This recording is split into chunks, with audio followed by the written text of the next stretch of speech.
Hey friends, and welcome to Mom Talk Maryland. I'm your host, Claire Duarte, founder of the Columbia Mom, and this is your spot for real conversations, local love, and a whole lot of community. Whether you're folding laundry, running errands, or hiding in your car for some peace and quiet, let's dive in. So, Grant just had his last day at Brain Bounce yesterday, and it's honestly so bittersweet, or as what Brooke and I like to say, we call it, it's very happy sad.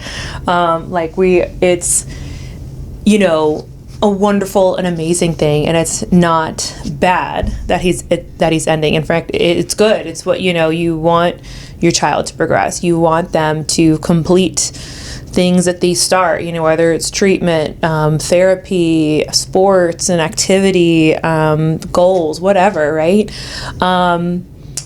So, I knew the day was coming, and actually after break, I thought we still had 2 more weeks of sessions. We go a couple times a week, like 3 times a week. And I thought we still had like 2 more weeks. And then when I texted her last week, she's like, no, you have 3. And I was like, so you mean our last session is Monday, yesterday. I know this will air later, but I was like not at all mentally prepared. And what's really kind of funny about this whole experience is that this time last year, Grant, we had just transferred him from the school that he was at back to the county.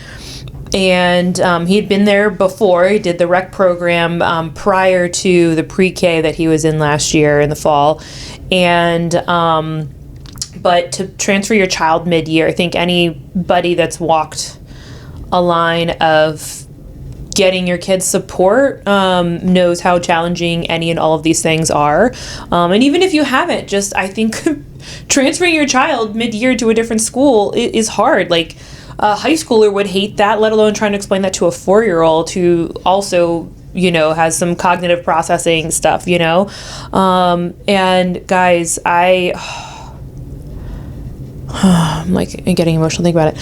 I still remember the night before, like it was January, and I was getting ready to send him back, and me telling him that he wasn't going back to the school where his best friends were, his teacher that he loved, his sister, and him crying. And I mean, transitions are hard for him and have historically always been hard, but I knew that this wasn't just a transition, and this was more than just that. I mean, that's how I felt, and I know that's how he felt, even though he might have not have even had all the words to fully process all of that, and he didn't have a whole lot of processing time either, because it's hard to process something like that with a 4-year-old, to explain that.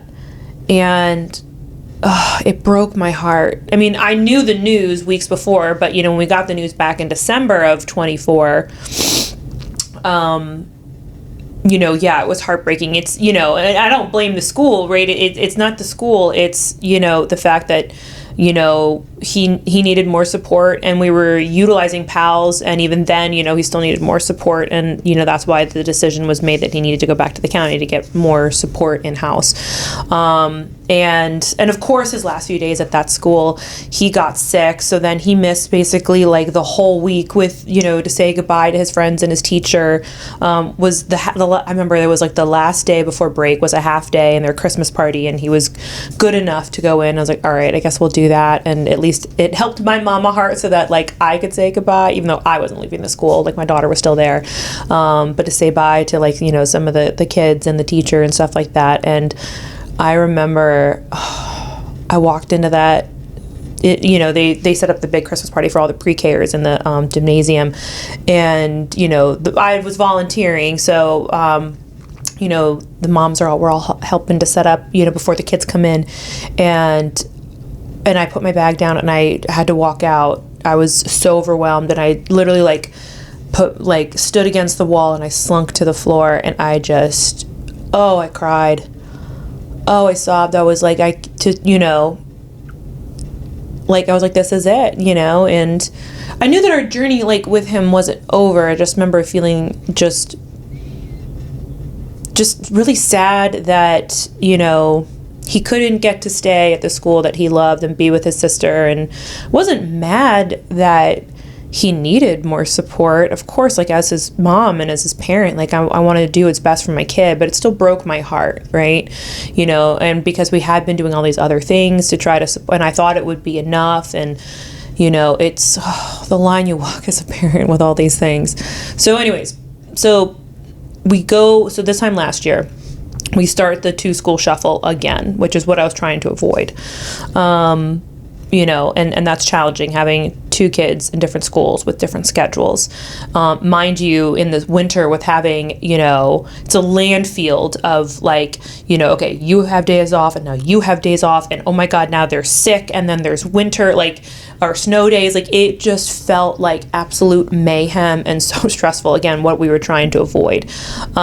And then on top of that, I was like, after the whole experience, I was like, screw it. Like, I'm going to put my kid in private speech therapy and occupational therapy. We eventually even did some pelvic floor therapy. And we did like 12 to 14 weeks of all of that. Actually, I might have even done like 16 of occupational, maybe. And what's funny is that when we were starting all of that, I was so overwhelmed.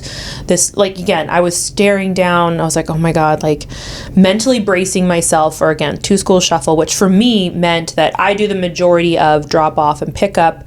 My husband obviously helps out with some of the days when he can, but I do the majority of it. And at the time, my business had been growing a lot, and I was just feeling like, of course, like once my business starts to like grow and take off, like now that I'm losing like 2 hours of my workday now because of like having to be in my car and do pickup and drop off in 2 different places. That takes a lot longer, right? So it's like, of course, this is, your business takes off, and then, something happens in family. And so I remember feeling very frustrated about that. Luckily, I had a great team that was, still supporting me, but, so like I used to be able to start work by like 9, and now I'm starting work by like 9:30, 10, you know what I mean? And same, it's like, I gotta be peeling, I'm like, I lose that 3 to 4 like o'clock hour, if that, and then it's hard to even do any work after 4 o'clock once you have the kids and activities and blah, blah, blah. But anyways, so this time last year I was frustrated about losing time for not just I won't say time for myself, time for me to be able to work. I was frustrated about that. That's a big part of my identity. And then frustrated, about adding in, not just 2-school shuffle, but now we got to take him to speech and OT, either of those once a week, so 2 sessions there a week. So, and I opted for daytime sessions, so that meant we would be picking him up early from school. So that meant on those days I was also losing more. So again, I was losing hours from pick up and drop off, and I was losing hours because I had to pick him up early from school to then take him to the session, because the wait list for after school was like 6 months to a year, and I was like, I'm not waiting 6 months. I was like, we're doing this now. So I opted for the daytime sessions because that got us in faster. So frustrated that I was also like, so I was like Mondays and Wednesdays, doing that whole shuffle. Granted, certainly definitely all helped, but we finished out the year. He even did it wasn't like the IEP summer program, but it was kind of like a kindergarten readiness sort of program. And it was 4 weeks long during the summer. It was like a half day. But I remember I was frustrated because I also wanted to send him to a camp with my daughter, but I couldn't because he had this program. I had also planned on going to the beach more with the kids, but again, he had this 4 week long program. So I had to like rearrange my schedule. Again, kind of like what all feels like first world, selfish problems, but, we were still happy to kind of do what he needed to do. But anyways, and then beginning of summer is when I met Beth and heard about Brain Balance and toured the facility. And I was honestly meeting her and connecting with her because I was like, this sounds like a neat program that needs to be in front of parents. And I was excited to kind of showcase it and get it in front of other parents. That was my goal. And then as I got to know the program, I was like, oh my God, like I almost left there in tears. I was like, Grant needs this. I was like, so we sat down immediately and were like, we got to get him in an assessment. And then we did. And so long story short, he started the program in July. And admittedly, my husband admits it's like he was definitely skeptical of it. And I know that he was burnt out. after the last year. He's like, I don't want to go through that again. He's like, I just kind of like, we did so much, we're doing the Kennedy Krieger and and running him back and forth and practicing all these exercises. He's like, I'm just kind of done. I just want to like, the school's got all the resources. And I was like, no offense, but I was like, I don't want to leave him in just the hands of the school and the county. Like, I want to know that I did everything that I could. My son doesn't have any other formal diagnosis at the time other than developmental delay, which was given to him 3 years ago. So I know he needs re-up his testing, I guess, which I'll find out at his next IEP meeting. So what was I saying? IEP stuff. Yeah, my husband was very resistant about the program, and I don't blame him. I mean, it's kind of funny that this time last year I was so overwhelmed with just Kennedy Krieger. That was only like, 2 times a week, whereas brain balance was going to be 3 times a week, and that meant Monday, Wednesday evenings for us, and then Saturday morning. So like, talk about an even more intense schedule, right? And for some reason, like, I don't know, it didn't bother me as much, maybe because I was like used to already the intensity of the schedule that we had, that I was like, I was willing to try anything because we were still having frustrations with Grant and, at home, interpersonally, in our family, with our, emotional outbreaks, and, his fine motor was definitely still struggling. I mean, all these things, right? And I don't know, with him he had just turned 5 over the summer, in June, and he has the late June birthday.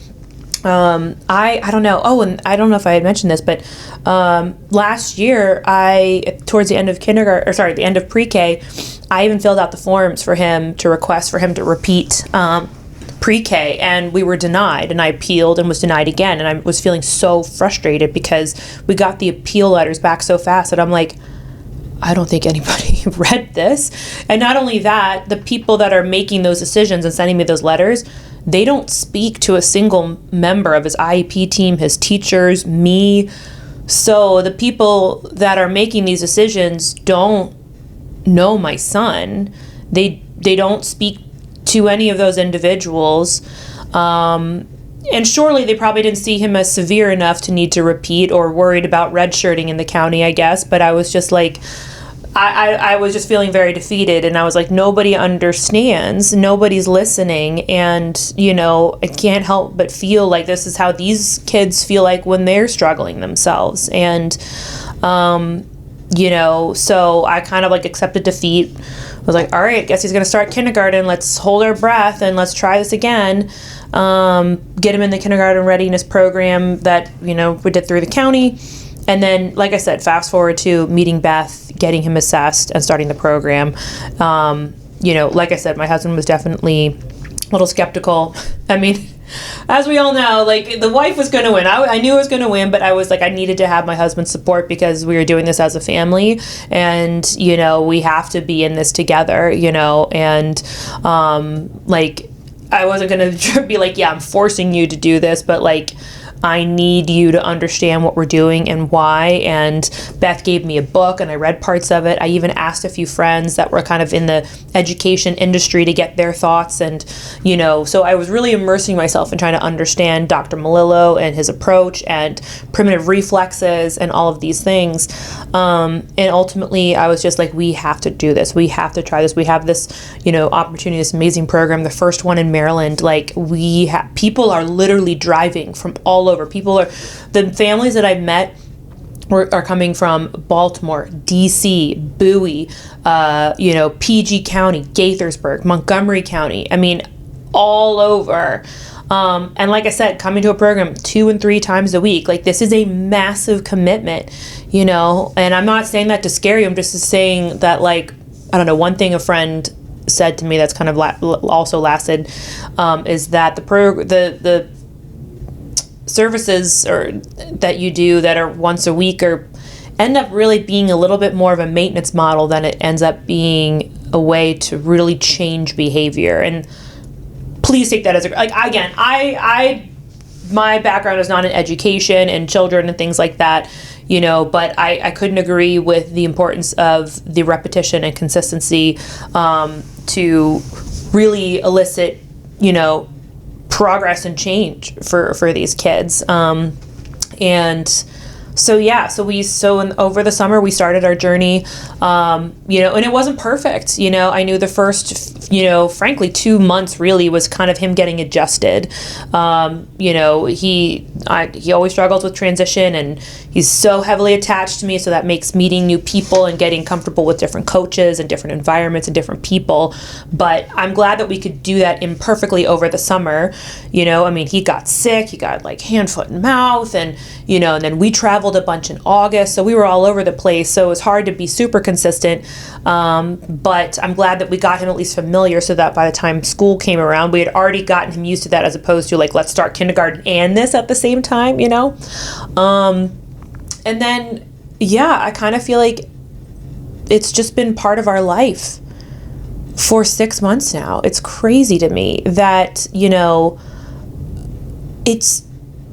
it's also so hard to put into words the exact parts of all of his growth too. And I feel like people that don't know this program or haven't done it, or don't have kids that are neurodivergent, it's sometimes hard to, like, when I explain something, I'm like, he said this to me the other day, and that's how I explain it, because I'm like I'll use this example. We were reading a book, and I might have already said this, but like, he pointed to a book that we've been reading for like months, and he's like, Mom, that's a rhombus. And I was like, I don't even know that I know what a rhombus is.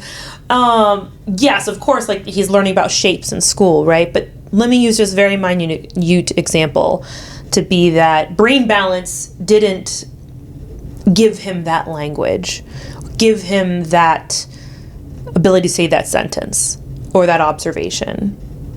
Not necessarily directly in that way.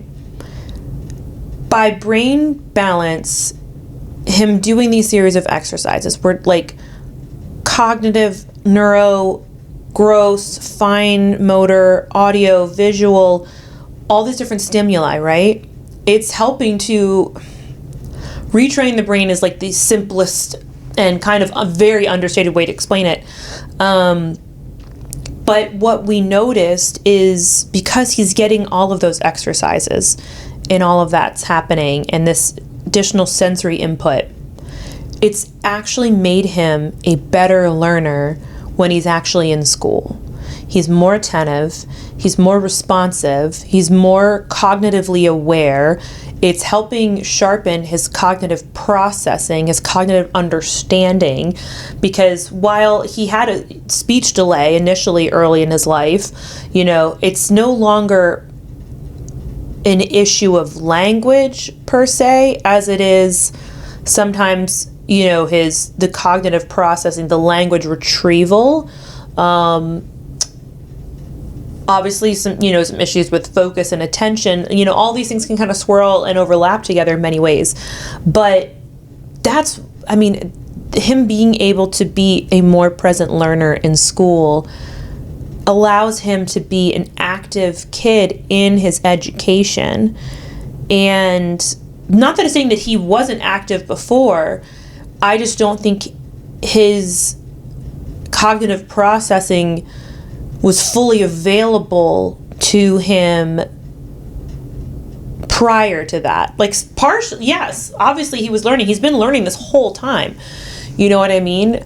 But like, this school year, he has come home unprompted, talking about different kids in his class, talking about the different specials every single day, the work that he's done unprompted. Whereas, like, I'm not kidding you, for the last like 2+ years, anytime we would pick him up from school and ask him about his day, or try to, again, do the sneaky backdoor ways of asking him questions, he would always shut down. Like, no, I don't want to talk about it. And he wouldn't. And we were like, it was so hard to try to retrieve information out of him. And then we were like, are we not asking the questions the right way? Do we need to ask them differently? And we would. And then we're like, is it a memory issue because he's now home and he's like in a completely different environment and doesn't want to talk about it? It's like, it's also like fair that he's probably like tired after a long day. You know what I mean? It's like, so how do you parse through all of that, right? So, I mean, I know his teachers were struggling to kind of figure that out about him. We were struggling too. But that was one thing we noticed dramatically this year. Granted, I know that he has matured and grown a lot, you know. I mean, progress doesn't exist by itself, right? Like, I think there's two lines, just whatever, you know, like there's his natural, like, you know, him growing without any input, right? And then you add brain balance in here, and brain balance is kind of doing its thing. And so, yeah, it might help amplify that a little bit. But, you know, if we're removing brain balance, I know that he's been growing, you know, steadily anyways. So I think, you know, skeptics could be like, well, he's older now, he's, you know, more apt and ready, which, you know, I don't disagree. I think, you know, there's his own little ability to kind of, you know, come online and be a little bit more focused. And I think age always helps. And again, this kind of goes back to why I'd wanted to push for him to repeat pre-K, because he's a boy. He has a late summer birthday, so it means that he's at the young end of his grade. And that's why I was like, time can only benefit him. You know what I mean?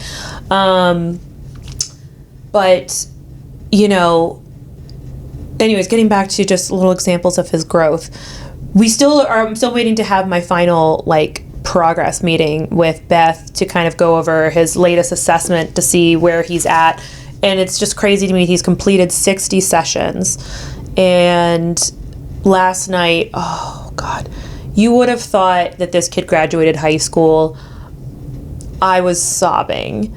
I didn't know this, so we were getting ready, and he has some of his like Monday buddies that he's become good friends with there, and they dress him up in a little cap and little graduate shawl, and he walks down the hallway, and all I could just think was like, oh my God, he did it. Like, I can't believe he did it. Like, he did it. He did this. And it just brought me back to not only us first starting at Brain Balance, but of course, like, man, January just feels like such a pivotal month for us. Like, you know, almost 5 years ago to the day, we wound up in the hospital because Grant had anaphylaxis and reaction to having peanut for the first time.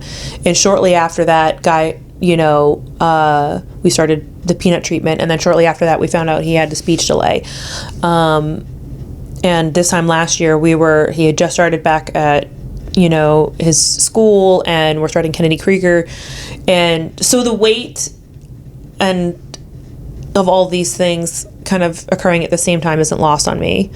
You know, I mean, I'm a rather, I don't know, emotional, sensitive, intuitive, reflective person, maybe.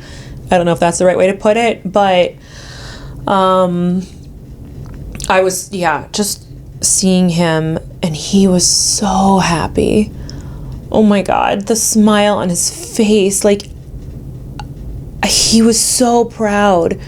I know that, like, he was obviously ecstatic that we were ecstatic, but I could feel that he felt it. And even when we left and we're getting ready to go walk in the door, I didn't, you know, again, unprompted, he turned to me, you know, before, like, we had parked in the garage and about to walk in and see my husband and my daughter, and he goes, Mom, how many sessions was it? It was 60? I was like, 60 sessions. And I was like, yeah, go inside and tell Daddy. And he did, and he marched right inside, and he's like, Dad, I had my last Brain Balance. I did 60 sessions. Like, so freaking cool. Like, I'm so proud of this kid, of this little boy, and how hard he has fought, and how hard he has worked. And, you know, the work is never over, the work is never done. Doesn't mean that he doesn't need supports now, or this goes to nothing, you know what I mean? We still have, like, our home exercises that we want to keep doing. We don't want, we definitely don't want to end this program and then just do nothing, because I'm scared of, like, you know, regression or anything like that. But I mean, without even sitting down with Beth, I just feel like, I don't know, this program to me has just, I feel like we've really helped close that gap for Grant.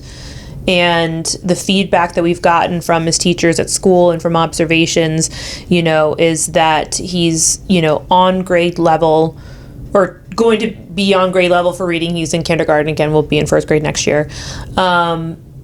His handwriting, again, I don't care. I don't think anybody cares what a kindergartner's handwriting looks like, as long as that they are using the utensil properly and that they are able to complete their exercises. Can they follow multi-step instructions? Blah, blah, blah, you know what I mean? All those pieces. And I feel like it's come on grid for him.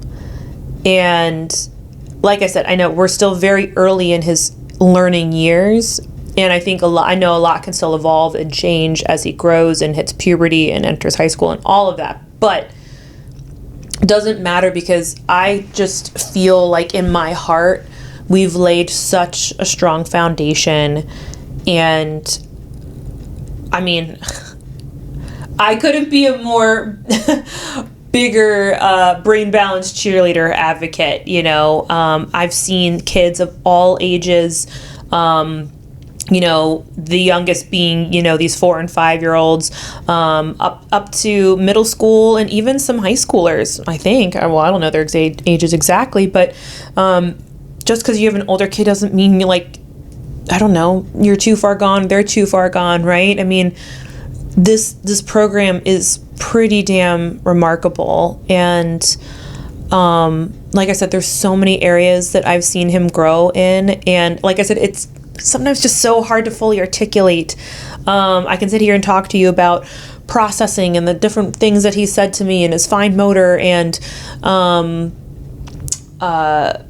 his reflexes. But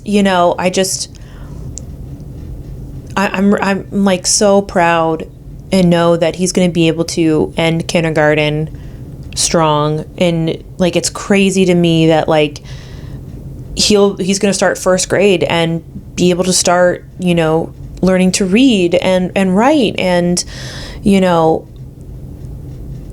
Beth always says that, every kid's brain is a gift to unwrap. And what a gift and what a joy this program has been for us, and I couldn't agree more, because I said to her last night, I was like, you've changed our son's life.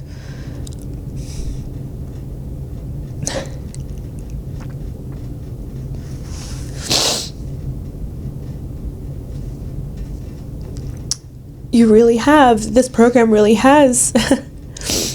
I feel like, I can't articulate this well. Like, I feel like you gave me my son back, but he was never gone. But you helped, this program helped make him become even greater than he already was. My son's a big love bug. He loves hard, he loves fiercely. Oh God, what Beth said to him last night. She said, she asked, what's so great about your brain? What did you like most about brain balance, or what grew the most? What did you learn the most? And he said, my heart.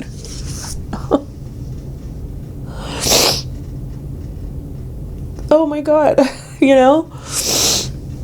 and God, ain't that the truth?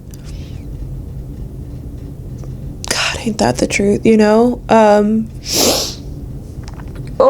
did not plan on that happening. But I sobbed like crazy last night. So I don't know. If you're a parent that has a child that, I don't know, if you've gone through any, doesn't need to be the same even stuff as us, like he's given us all kinds of sensory flavors, give her a call, give the program a call, because you never know. I feel like what's unique about this program is that I feel like it kind of scratches the itch that you didn't even know you needed, that they didn't even know they needed. It reaches things that other forms of therapy and treatment can't. It just does. It's a different type of program. And if you're feeling exhausted and not seeing progress, not that any of this happens overnight, I'm telling you, this is quite the answer for so many of us. And again, none of this is easy. To do something 2 and 3 times a week for 6+ months, maybe even longer. But, this is not my reward, this is his. And seeing the joy on his face, seeing him be confident, seeing him sit down at restaurants and pick up a pencil and do the little maze on the kids' activity sheet that I'm like, I didn't even know you could do that, because he's never picked up that stuff before. Or getting a knife and cutting his pancakes all by himself. I'm like, who is this kid? This my fine motor deficient kid. It's just, I'm shocked and amazed, and I can't wait to watch him grow up even more. So that's my heart story for you. Keep staying tuned. Once I know more from our upcoming progress, it'll be interesting to share more of that with you. But thank you for loving on us and being part of this journey with us. And if you ever have any questions, feel free to reach out to me, and of course Beth Snow at Brain Balance of Greater Baltimore. And keep following along to see our progress. Thanks for tuning in to this episode of Mom Talk Maryland. If you loved it, leave a review, share it with a friend, or tag me at the.columbiamom on Instagram. I'd love to hear what you think. And don't forget to follow the show so you never miss an episode. Until next time, keep showing up, keep supporting local, and keep being the incredible mom, woman, human that you are.